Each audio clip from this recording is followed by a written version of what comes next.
While the banning of stubby hammers and commoner hit Fi pretty hard, it also impacted Chane, who, in combination with a Seed's pop-off turn, could ride that little combo all the way to victory. Fortunately for Chane, the stubby's ban just tones him down and doesn't really change his overall playstyle that much.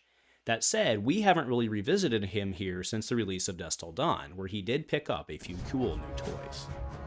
A huge shout out to our channel members for supporting what we do here. If you want to get involved with the channel and the Dice Commando community, please consider joining as a channel member. Remember, these videos are only possible with your support. You can show that support with a like, a subscribe, and by leaving us a comment and sharing your feedback. Community first, and go Commando. To all my commoner friends, thank you. Together, you have completely changed the narrative around commoner. Engagement scores are up roughly 3x on commoner videos. But it's not time to pump the brakes. If you enjoy this video and other commoner content, like, comment, and subscribe to show not only myself, but the other content creators that this format matters. You all rock, and go Commando.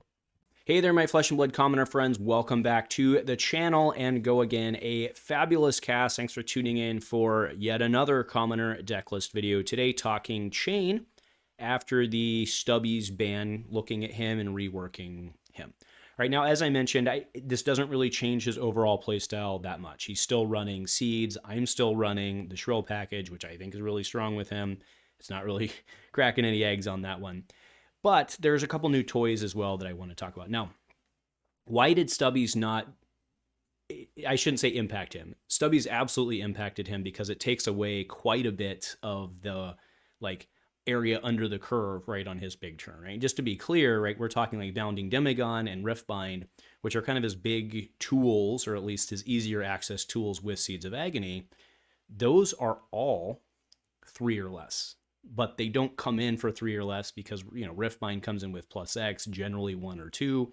Bounding Demagon comes in with +1.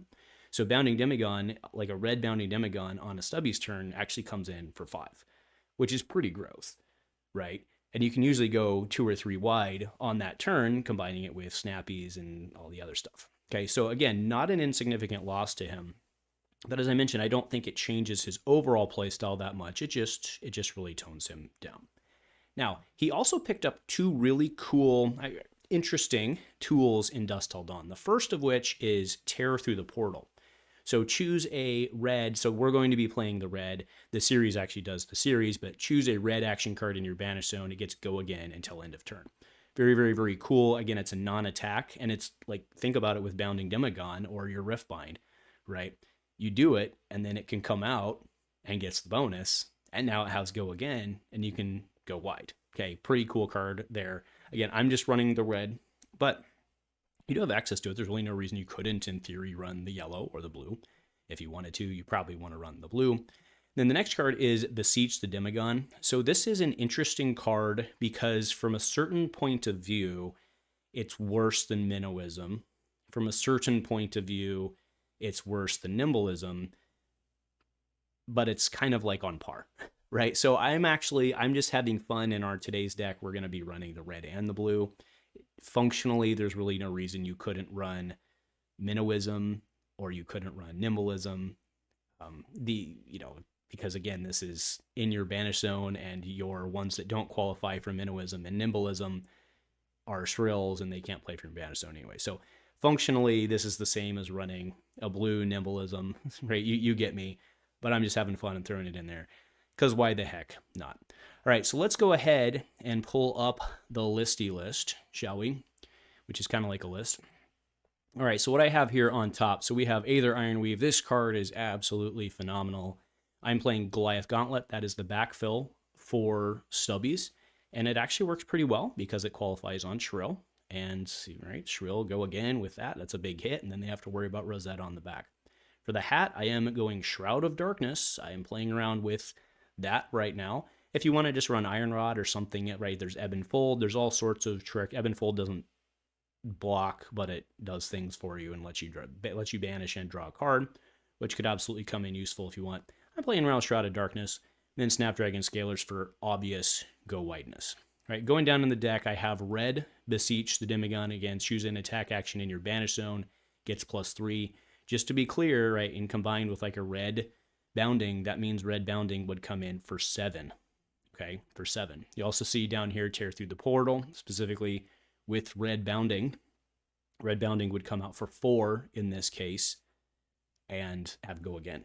And you don't have to use your shackle to make that happen. Okay, very cool.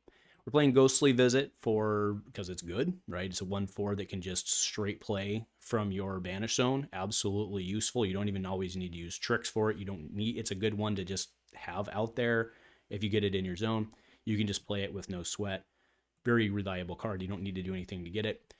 We do have Minnowism and Nimblism. Remember, Minnow is the 3 or less, which keep in mind 3 or less when we go talk about Shrill. And then Nimblism will not work with Shrill, but it works with everything else in the deck. We have our Rift Binds, right, which is, again, if you do it from your banish zone, it's X, where it's the number of non-attacks you played this turn. Do keep in mind that the non-attack doesn't gate it coming out, but obviously that's kind of the point because you're paying 1 for it to do it, so you really want to get that bonus. Seeds of Agony, oh my goodness. The card that's banned, and it's technically back, I guess, but they had killed it. But your next attack action card with 2, 1, or 0 gains deal 1 arcane to target hero. Phenomenal card. Now, Shrill, let's talk Shrill. So, blue Shrill, 2, yellow Shrill, 3, red Shrill, 4, right? So, red Shrill won't qualify for Minnowism. So, Ghostly and red Shrill don't qualify for Minnowism. But the others do, even though functionally this is a 2 for 6, right? Even though this is functionally a 2 for 5. Okay, so that's just gross, right? With Chane's free shackle to come out and give that go again and creates the aura. It's gross, right? And if you can get some sort of pump on it, obviously Nimblism won't work in that case, but if you can get a pump on it, or maybe you don't, you get something else. Either way, coming in for a Rosetta as a follow-up with that 1 floating is pretty good. Okay. We then have Arcanic Crackle. This is a blue that blocks 3 that deals 1 arcane, right? Vexing Malice is like a very popular one. Obviously, Vexing Malice is a rare, but this is kind of the commoner analogy to that, so I'm running that one. And then Whisper of the Oracle is just a blue non-attack that blocks 3. Again, that's not a super secret that other people are sitting on. Plenty of stuff there. All right, for inventory, we have Oasis Respite, Sink Below. You will notice a distinct lack of poppers in this deck. That is a weakness. That is a problem for sure. I don't know super good way to solve that. So if any of you have great approaches to that, let me know. You basically just have to try and race and hope that they're not going to pummel the snot out of you with Prism. Okay, we then have Null Roan, Null Gloves, Robe, and then Crown of Dichotomy. Anyway, so that pretty much takes care of the deck. The whole idea really isn't that complicated in terms of the general concept, but this is a deck that, again, if you haven't played Chane before especially, even if you're familiar with how it works, but you haven't actually piloted them, I strongly recommend you get a bunch of reps with it, because taking yourself through the steps of going through the various sequences and trying to make it so that you don't screw up and not get the go again that you think you were going to have, it's happened to everybody multiple times learning Chane. So just make sure that you don't put yourself in kind of that weird spot. All right. So my recommendation for this, again, on terms of how to play it, is you're definitely going to be wanting to shackle Chane on the Shrills. Okay. Now, again, Nimblism does not work for that. So just be very careful with that.